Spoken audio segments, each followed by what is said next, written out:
Welcome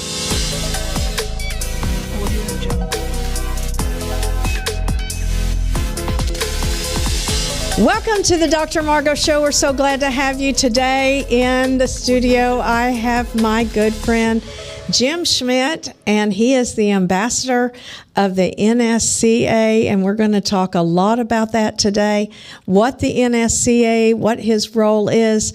Welcome to the show, Jim. We're glad to have you. Thank you, Margo. We go back a long way. Yes, we do. A long way. Armadillo, Jim, that's what we best know you for. Right. No hat today, no armadillo, because I'm representing the NSCA, the National School Chaplain Association. And you and I have morphed our children's ministry to come together for such a time as this. Yes. Isn't it great? Yes, it is so great. I'm so excited about what God is doing and what God's doing through the NSCA. So let's get right to it. Let's talk about, I'm sure everybody is like, what is the NSCA? So start us off there. What is it and what are you doing? I would like to redefine the NSCA as a move of God with God's presence back on America's public school campuses. Wow. National School Chaplain Association.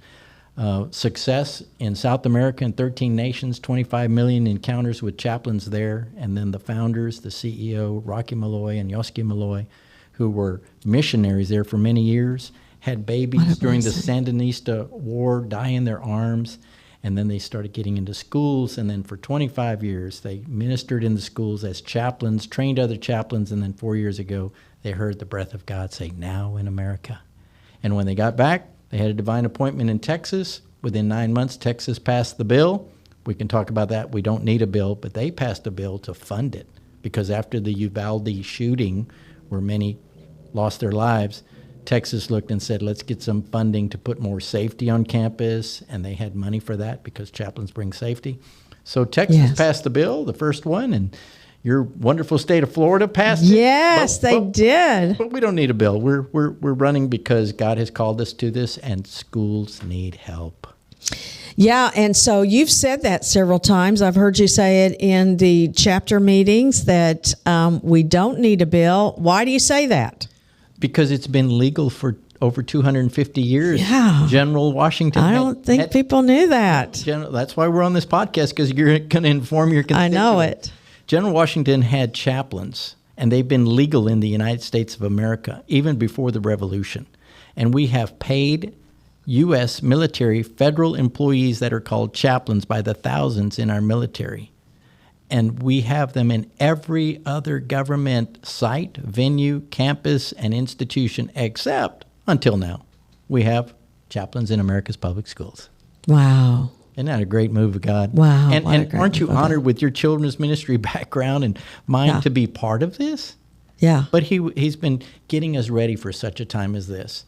And you've been becoming certified, I understand? Yes, I've been. I went through the free program. That's what everybody does. Is you recommended that I go to the website. You'll tell us about that in a minute, and you go through the free, and then you go into certification. You'll tell us about that, and because you have to be certified.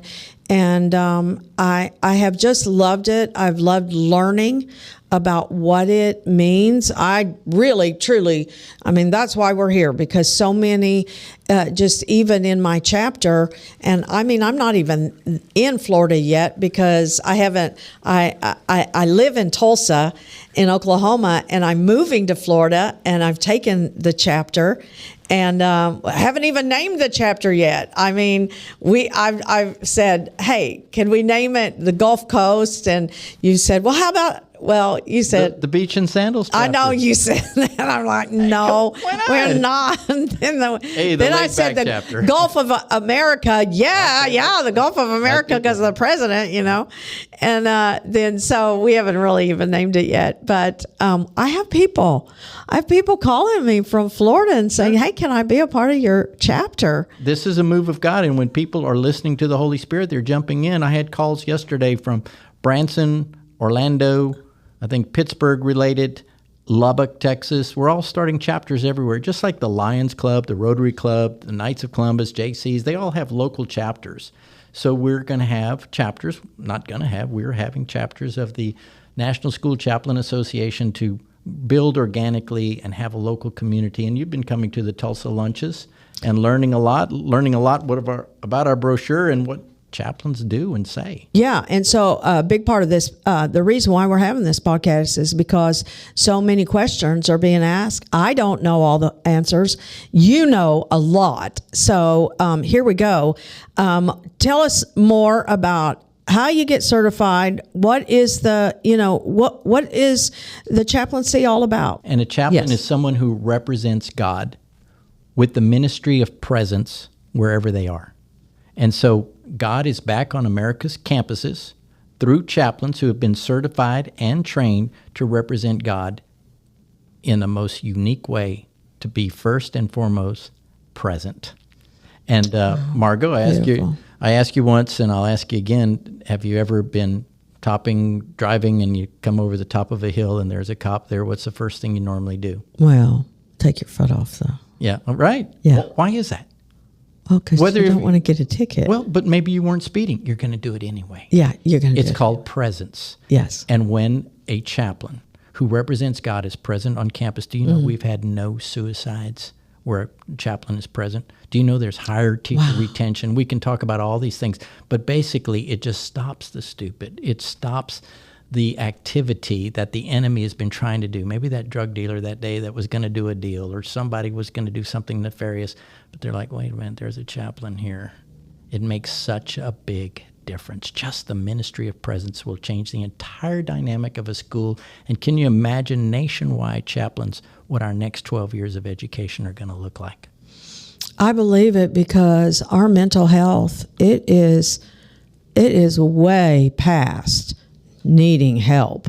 We are trained, but we're not mental health specialists. Right. But the mental health specialists and the counselors love us being on campus, because we're there to be another arm, another tool to help. And as a matter of fact, there was a Dr. Lisa Miller did a study. She was a Columbia University professor. She was hired by the last administration to study chaplaincy, and they were hoping to kind of realize we need to phase out chaplaincy. She was not a believer in God or anything spiritual. When she started studying chaplains and interviewing chaplains and going into the military and following chaplains and see what they do everywhere, she became a believer, at least in spirituality and chaplains. And then she wrote a book called The Awakened Brain, Why Spirituality Matters. And so do you want to know where mental health, most of it comes from? No spiritual anchor. And so these people are over there going to their soul, and there's nothing in their spirit that can feed them. Remember, the mind is the referee. Yes. And we have a body and the soul, and that soul has nowhere to glean from. It doesn't have any spiritual nourishment or spiritual food, but a chaplain can bring that to a teacher who's going through a divorce, to a teacher who might have got slapped by the spouse that morning on the way to school, to a teacher who doesn't want to admit that I'm not making it by on my salary and I'm a single mom and I've got 2 kids. What can I do? Yes. Spirituality means everything to these people, but that connection to God is the foremost thing we can bring them. Wow. It's so true. Yeah. So our presence, I just love that, that it is just bringing presence into the school.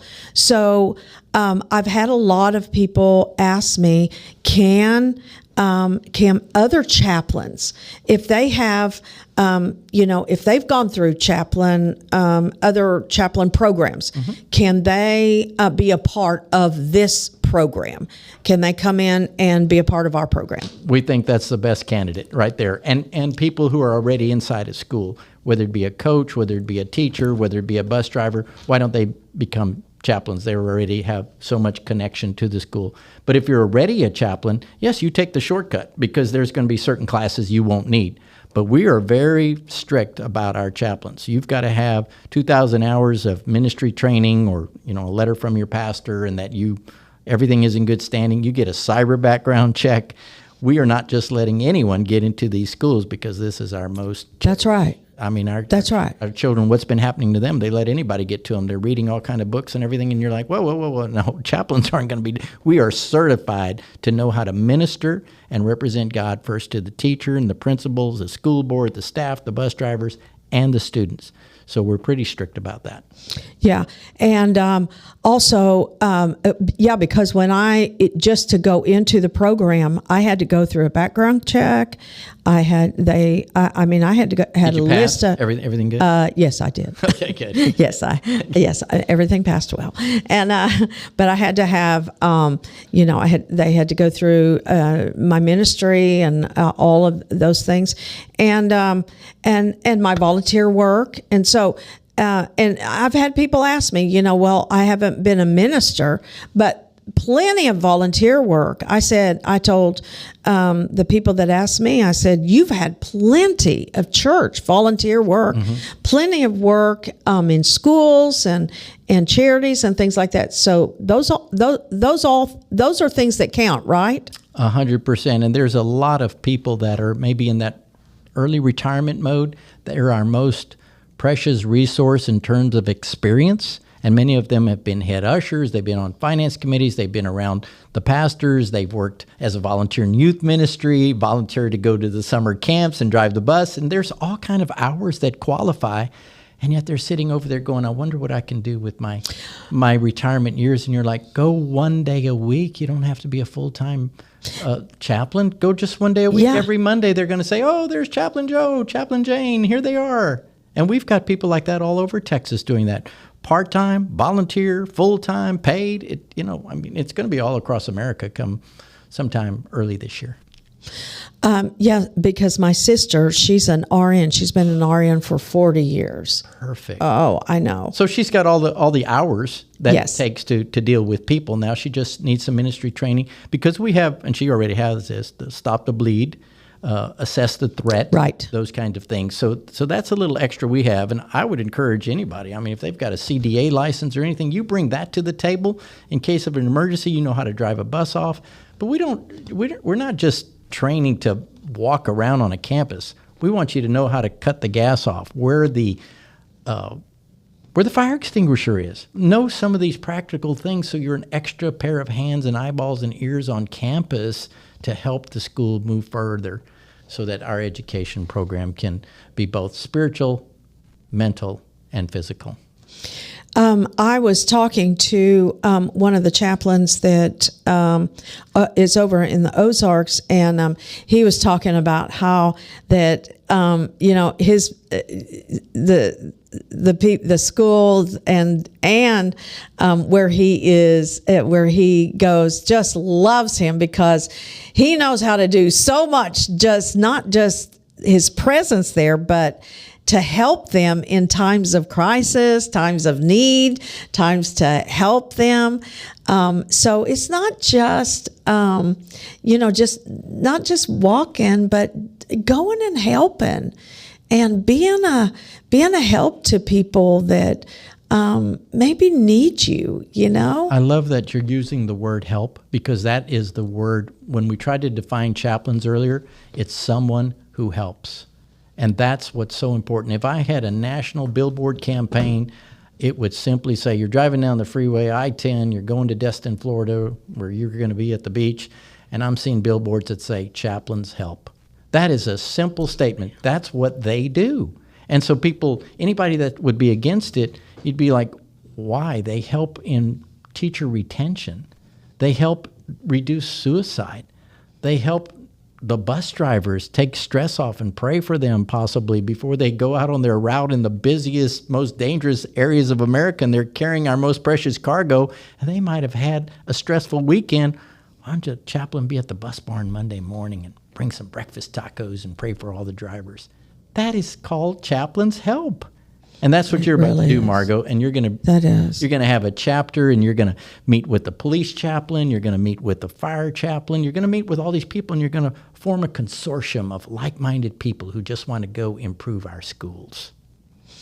I've had the women that have just asked, could they, go to the schools, and could they, bring bring lunch and go sit in, be a part of the lunch times with the children or with the teachers? Can they, just talk a little bit about that? Maybe I think that sometimes that with my chapters and with the people that are coming on my team, they said that it was just like, well, what do we do? What are the things that you do, Jim? Like when you go to the schools, what do you do? Do you walk? Do you walk the halls? Do you pray? Do you bring food? Do you sit in? Talk about a little bit about that. One of our team was in a public school for 12 years, and there was a certain amount of young ladies who were talking, kind of whispering, and he listened and found out, y'all aren't going to the prom? And they said, we can't afford dresses. That's the only reason you're not going, but we're going to have our own party. So now there's this alcohol-free prom, and they can't go to the most memorable event in their young life because they couldn't afford it. Well, that chaplain went out and found prom dresses within the community and got churches behind them, and they loved it. Chaplains help. They looked among the student body of 800, and always people were coming to his room because he always had snacks and things. And finally he started asking questions. 90 of the students hadn't eaten since Friday afternoon, lunch. He found Meals on Wheels and got Meals on Wheels to those families on the weekend because Dad wasn't there. Dad might have been in prison. Mom was working full time, and the children, and this was a high school, had nothing to eat from Friday afternoon, didn't have any money. Had to go to a friend's house, beg, borrow, whatever. So he started doing Meals on Wheels to those families on the weekend. One did an extreme teacher lounge makeover. You talk about teachers loving you. The chaplain leads it and goes, where's y'all's teacher lounge? I go, they put the Coke machines in there, a bunch of chairs. We don't have anywhere. We got to eat at our desk. Well, we're going to change this. Got the community together, over $72,000, and they did an extreme teacher lounge makeover. It's the favorite school in Tulsa, Oklahoma, because they loved on teachers.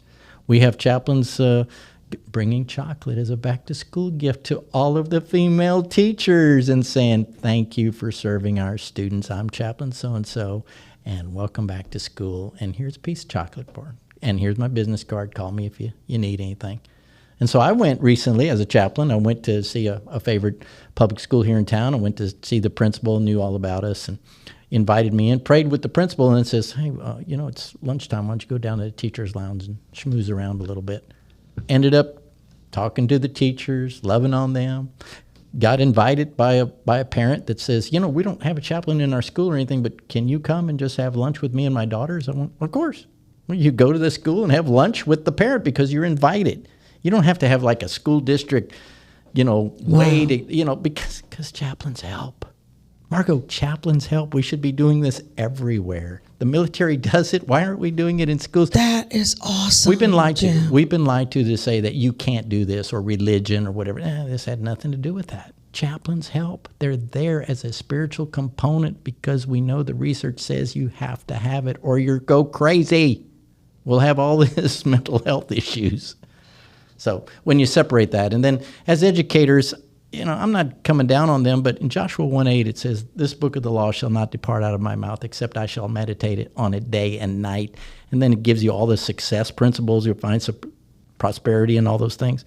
We're not going to have any prosperity in our public schools unless you give them the Word of God. And to deny them the free exercise thereof, we're not talking about chaplains going in to lead Bible studies or teach or anything, but to be God's presence so that when a student or teacher comes and goes, man, I'm going through this, you think, oh, God is in this. Mm-hmm. And then they're asked, the chaplain, will you pray for me? Mm-hmm. Those kind of things. We're not there to proselytize. That's not what a chaplain does. A chaplain is there to help. And I did know that we just, let's see, was it the bill that said that the 10 Commandments could go back into schools?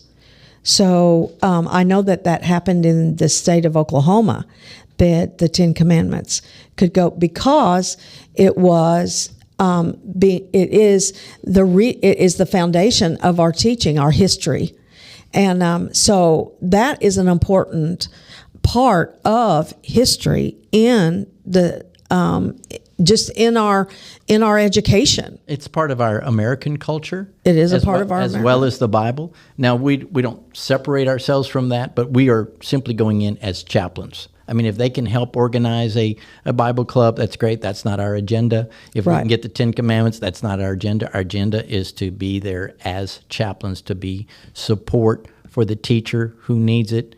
Did you know all the threats against teachers last year? I think there was over 1 million incidents of violence and threats of violence to America's teachers. Do you know why they're retiring so quickly? And our most cherished, our most experiences are like, I'm out of here. Or I'm going to go to private education, or I'm going to that parochial school or Christian school. They're not, they have their problems too, but they're like, I'm not getting any support here. And they're supposed to be there to teach, and they're wondering if they're going to have a knife pulled on them or something. They want to be able to talk to somebody, and if they talk to their peer, they might appear weak. But if they can talk to a chaplain, at least they can relieve some of their frustration and their fear and what's going on, and the chaplain can pray for them. So chaplains are so needed, especially for our teachers who are, like I said, they're under threats of violence, and they're testing as high as military on PTSD right now in some of our urban schools because they're seeing the fights and the violence, and you're like, what's the answer? I can believe that. And, I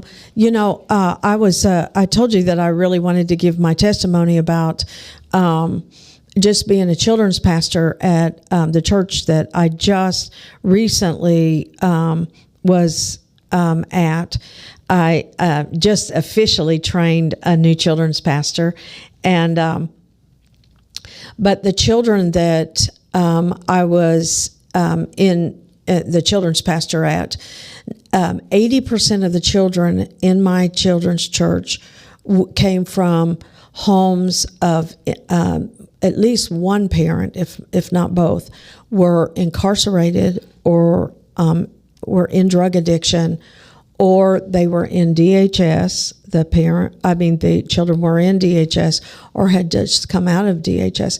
So I had thought about, how many of those children are in school every day, and how important it is that they have somebody to talk to if they need to, and the presence of chaplains in that school, and just having somebody to talk to, and, that we're there if they need us, if they need us at lunch. If they don't have lunch, I know that some of them don't have lunch. Margo, I was there. I'm so glad, I'm so glad you brought that up, because 5,000 children today will lose a parent through death, divorce, abuse, or a parent going to prison. They'll lose them. Mm-hmm.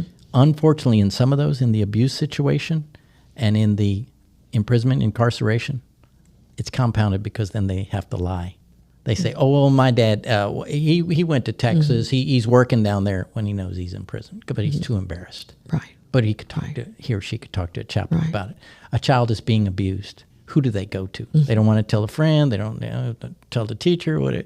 But a chaplain is a safe person to tell. Now, the chaplain will have to report that, of course, because we're certified and have to do all the legal things. But can you imagine, Margo, 5,000 children today, and then tomorrow another 5,000 will lose a parent through death, divorce, abuse, or a parent going to prison. And we're over there, counselors help, but they give them no spiritual guidance, that God is still in this, that God still loves you, that God didn't abuse you, that was an abuser, that you're God's child. A teacher going through a divorce. Hey, maybe the chaplain's been through it. You never know. None of us are perfect, and you just over there and minister to that person. Because teachers and peers, they don't want to go up, because what if they're up for being an associate principal next year, but they can't deal with this thing, and they don't want to share it with anybody, that their family's going through this. Right. They can do it. They can share it with a chaplain. Right. What a wonderful opportunity to change America's schools through chaplaincy. And I'm curious, how are you going to build your chapter? You got some plans? Well, that's a good question, because it's actually been pretty easy. It hasn't been hard. I was like, all of a sudden, everybody just started coming. And, all of a sudden I've already had a Zoom meeting, And everybody got on it, and all of a sudden people started asking questions, and I'm like, Jim, help, Yep. And we're getting ready to have another Zoom meeting, and I'm going to answer more questions, after we have this whole podcast. I'm going to send them this. And you see, like in Tulsa, when you get to Destin and you have your beach and sandals club or whatever it is, Yeah. You find a place to have a lunch, because the fellowship is so important to have that energy and iron sharpen iron. Because in Tulsa, I mean, we're getting some big numbers. It's not about numbers, but we're having police chaplain. We're having pastors come to catch the vision. Most of them are like, I can do something in school. Go, pastor. The average pastor reaches 120 families in America, and chaplains reach 800. Why don't you get your people trained and have somebody from your church to be a certified chaplain? Now you've extended your ministry to where God has called you to fish, where the pond is the biggest, and they're biting and they're waiting for the hook to be dropped. Yeah. No more of this. I think the move of God is very little more of, come here to my campus. I think he's saying, go ye, and we're finally responding. And it sounds like you're getting a lot of Joshua and Caleb's to say, hey, there's a lot of fruit in that land that we used to call giants. And the giants have tumbled because we found all the legal precedents, we found all of the backbone, we found the funding, and we're putting chaplains in America's public school because chaplains help. Okay, so Jim, if somebody wants to reach out to the NSCA, and where would they go? I know we have a website that they all need to, and you've got a brochure, so maybe you want to show it, but where should they go? It's so easy. Everything's online. Your training's online. And you don't have to remember, was it NAC, NSC, what is it? You can go to campuschaplains.org. Oh, wow. Okay. Campuschaplains.org, or you can go to the National School Chaplain Association. Anything you Google now about National School Chaplains or anything like that, those letters will come up first, because we've been out here, we've been in America for 4 years now. This is definitely a move of God. People can become ambassadors, like I'm an ambassador, go to radio stations, talk about it, get educated. Well, I don't really feel qualified or really want to be a chaplain, but I am on my city council. Can I become an ambassador? Yes, please. Go to the website, learn all you can, and become an ambassador for us. Sponsorships, get companies to get behind us. We had a big businessman in Florida that helped get us all going, getting the bill funded there, getting it all done, because it takes finances as well. And so people can go online, they can donate, but campuschaplains.org. But to start a local chapter, it's not going to cost you anything. People can come buy their own lunch and look. And now certification has a fee, but you feel like it's worth it, don't you? I do feel like it's worth it. And like you said, it does cost. But how much? What is it currently? Do you know? It's $900. Well, it's $2,000 to go on a missions trip for a week, but it's $900 to go to a mission field for a lifetime. Yeah, it's a lifetime. It is. That's nothing. And your church, nothing. Go to your pastor and say, I want to become a certified chaplain. This is what I believe God is calling me. And I would bet that the pastor would say, well, what's it cost? Can we sponsor you? Can we help you? I actually had somebody sponsor me. Oh, my goodness. Okay. All right. So yeah, that should be the easy part. Once you cast the vision that, pastor, And I wasn't even looking for it. I just had somebody sponsor me, and I said, sure. Oh, wow. Yeah. So there's so many ways. And once you get certified, then you qualify to become a chapter leader. And then the chapter leader begins to recruit more people in the community, have lunch meetings. I've already recruited 2 people. My sister and I just started talking about it. Mm-hmm. My excitement about it and me talking about it, she ended up texting me and say, hey, could I sit down and talk to you about being a chaplain in Alabama? Wow. And then I had a pastor and his church. I haven't even talked to you about this. No. In Texas. Okay. Wow. Nice. Yeah. Okay. So I forgot to tell you about it. We're growing organically in the Spirit. I mean, we really are. The Holy Spirit is behind this. And you asked earlier about the cross chaplaincy. You can have a school resource officer, a coach, maybe a fire chaplain or a hospital chaplain that says, hey, I can also be a certified school chaplain. I wonder what all qualifies. They go online, campuschaplains.org. Look at it, go through the free training first, and then get registered, and then see what programs you've already heard, what kind of classes you've already taken. Well, you're going to be way to the front of the line if you're already a chaplain for some other organization. Southern Baptist Convention is all on board with us. We love that. They're number one in chaplaincy in the world, everywhere, and especially in disaster relief. Well, why wouldn't they train to become certified school chaplains? They already have so much of the training. Right. And so in the Gulf Coast, you're going to have chaplains available for the school that's also there for disaster. So it's so exciting to be part of this. I just wake up in the morning and go, God, thank you. Please mark my steps today and let me be on Dr. Margo Show so we can share this around the world. I know it. So it says here in the brochure ways that you can get involved. So one more time, I know you said a little bit about it. So in the brochure, it says there's 3 ways that you can get involved. Do you want to talk about that just a few minutes? Because there is financial support that you can get involved. And you want to talk a little bit about that? Well, we have corporations coming online, individual donors that help, that know that we need these shirts. You got to order them ahead of time so that when you become a chaplain, you can have this and your badge. So that all costs money. To run the organization costs money. We've got a national outreach director. I'm an ambassador. God takes care of my salary. My wife and I travel across the nation. We got to go to 20 state capitals. Traveled. We had a donor that helped us do part of that, and then some of our retirement, because I believe it's worth it. And then so we need donors, and then of course we need people to become ambassadors to go to their local companies. paper. So what you're saying is companies or businesses, small business owners, can be sponsors and support. So in a chapter.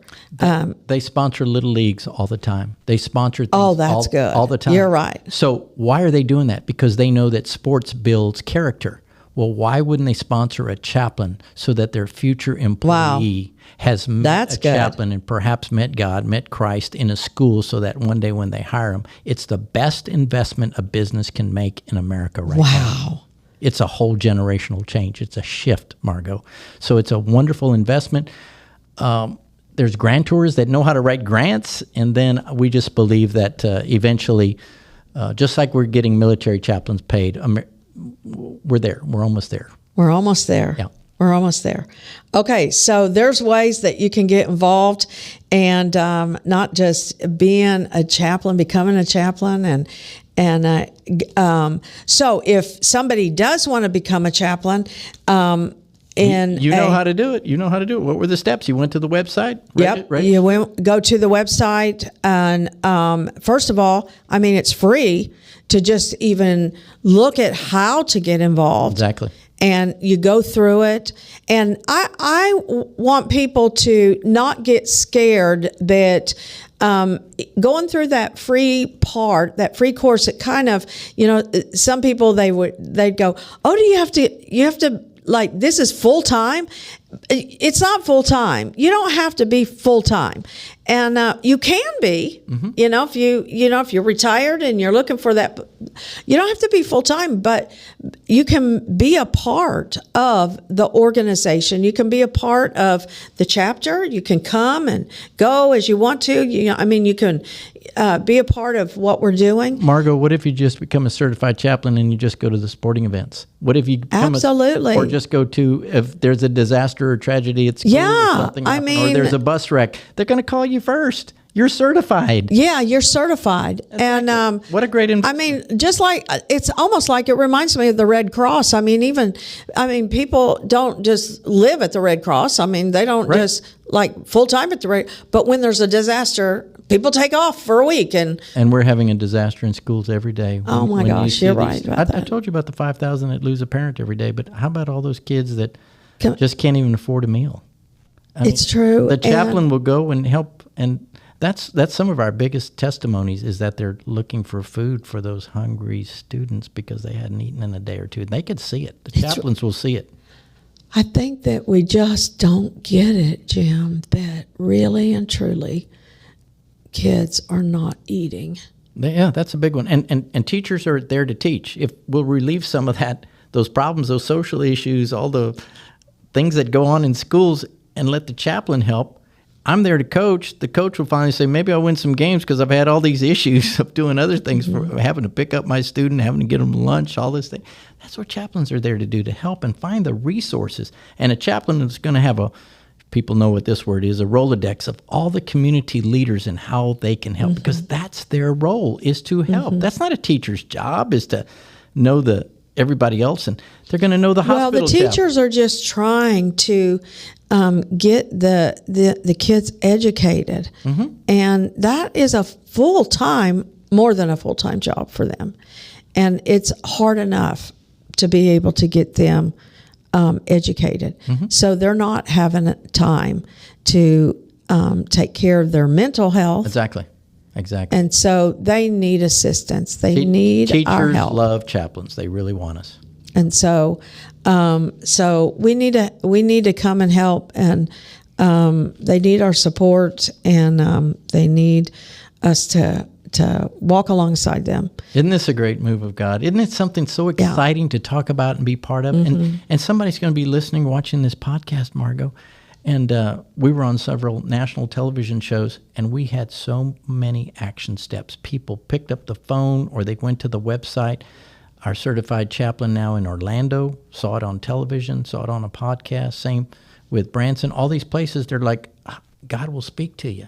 Just listen to the Holy Spirit and say, God, am I supposed to be a chaplain, certified, trained, part-time, full-time? What's my role right now? This is an opportunity of a lifetime for anybody who cares about our schools, our teachers, and our students. Kids are at school a long time, Jim. Wow. During the day. I know it. This is where, and I just believe that churches are waking up to saying, hey, it's not about my campus anymore. It's about that campus across the street. And God is opening the door for me and getting involved, becoming the Joshua and Caleb to say, we are well able to do this. And we are. We really are. We really are. Well, Jim, this has been a great time with you. And is there anything else that you feel like that? Let's one more time. Can you give the website? I will. Name one more time. It's National School Chaplain Association, and the easy, correct way is to go to campuschaplains.org. And like the poster behind me says, hope and courage is going to really change America. And it's not going to be led by politicians or any other way except by the Spirit of God. Just like our nation was formed, it was by the Spirit of God, and we signed something on that Mayflower that committed this country. And in this 250th birthday year, wouldn't it be great to honor God, to bring our schools back to God? And we can do it through Campus Chaplains. Thank you, Jim. It's been great. Thank you. If you want to know anything else, go to the website. We would love to have you be a part and get involved. And if you don't get involved, pray. Yes. Pray. Thank you, Margo. Yes. Pray for your schools. Pray for your state. Pray for your country. Pray for your president. And we love you. God bless you. It's great to have you listen to the show. God bless you. And thank you for listening to the Dr. Margo Show. God bless you.